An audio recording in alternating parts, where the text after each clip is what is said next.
Sobrang busy ko nga nakarang araw kaya ngayon ko lang na-upload tong video na to. Birthday nga pala dito ng pinsan ko kaya siyempre dali-dali na ako dito nag-toothbrush. At pagpunta ko nga rito, nagbabaraan lang pala yung mga loko. Inaasahan ko nga rito na magkakain na lang ako, yung pala mali ako ng inaakala ko. Aray mo.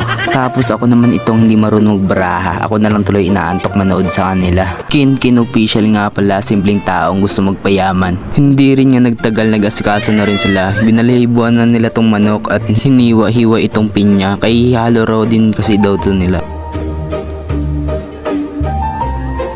At yun yung mga ka-official ko, yan niluto-luto ko na ang pulutan na kayo mamaya. Yung birthday yan, yung pulahon guys, yan. Dalawa tayo maglabad. Tinapas na ako. Ano yung park? Hindi ka mo takipan ng kauni. Grabe yung laki yung kawali. Sili. Pulutan, sili. Ito yung magiging asukal namin kaya wala kaming asukal. Pinya. At di rin nga nagtagal, nandito na rin nga ang mga pinsan at iba namin mga tropa. Kaya nagsimula na kami na rito mag-umpisa. Hindi kasi ang palaba. Paikot daw yung mga kanta mga ka-official ko yan. Lahat kami andyan itong kakanta. Paikot daw yan eh. Pati ito syempre ito buhit. Bas-bas lang kami ngayon eh. Kaya walang budget. Ngunit yun, di ba ang lakas ng loob? Sabay sold siya. Ito. Ako syempre. Dahil sa iyong pinakikinggan, dahil sa iyong pinakikinggan, dahil sa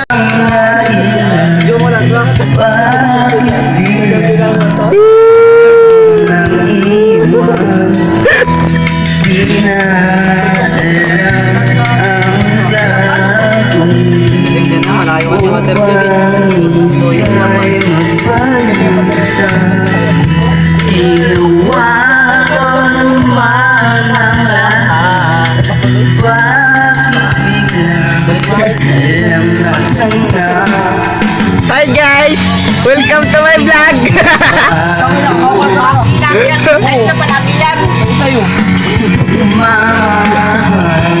Wow! Amazing! sana'y kapilan mo ang lawak ng pusong ito. At hanggang dito na lang nga. Salamat sa mga solid na tagapanood at taga-subaybay. Huwag nyo rin kalimutan i-follow ako. Libre naman yan. So paano ba yan? Hanggang dito na lang. Bye-bye. Hindi mag-follow pangit.